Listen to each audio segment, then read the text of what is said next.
The endless fluorescent buzz of the supermarket was my only company for the last hour of the night shift. Inventory, a mind-numbing tally of cans and boxes under the sterile, humming lights. The silence was so complete I could hear the rustle of my own uniform. That's why the sound was so jarring.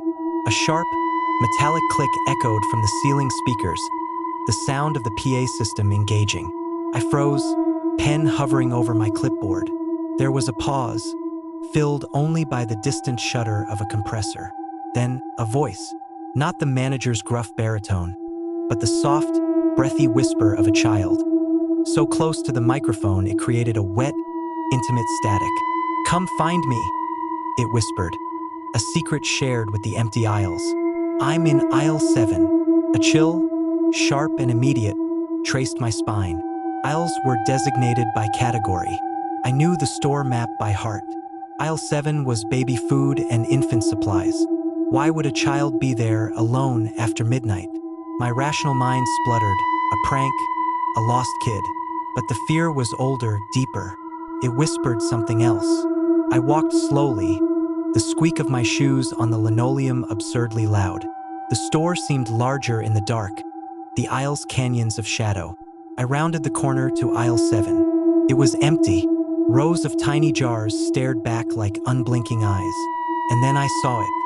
Sitting neatly on a middle shelf, between the pureed peas and the rice cereal, was a porcelain doll. Its frilly dress was pristine. Its glassy blue eyes were fixed directly ahead. At me. As I watched, paralyzed, its head began to turn. Not a fall, not a wobble. A deliberate, slow, grinding rotation on its china neck, until its painted smile was aimed squarely at my face. A tiny, crackling sound came from its body, like popping joints. I stumbled back a step, my breath caught in my throat. At that precise moment, the PA system erupted again with a burst of deafening static. I jumped, a gasp tearing from my lips. When the noise cleared, the voice was different. Gone was the childish whisper. This was a man's voice, deep, strained, and laced with a desperate urgency that cracked on the edges.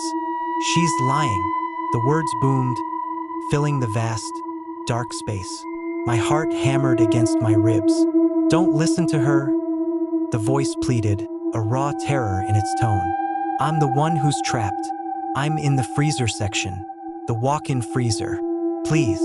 My eyes darted between the doll, its head now fully turned, and the distant, dark mouth of the corridor that led to the back rooms, to the freezer.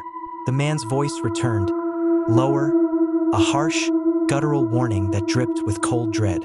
"Don't turn your back on the meat." The speaker clicked off.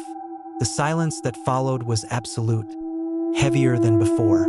It was broken by a new sound. From the direction of aisle 8, the meat section, came a soft, wet, dragging sound, like something heavy, wrapped in plastic, being pulled slowly off a stainless steel shelf. I stood between them, the doll with its knowing smile, and the promise of a voice in the freezing dark. And behind me, in the chill of the meat aisle, something had begun to move. The choice was an illusion. I was already caught in the middle, and the store, no longer empty, held its breath, waiting to see which horror I would face first.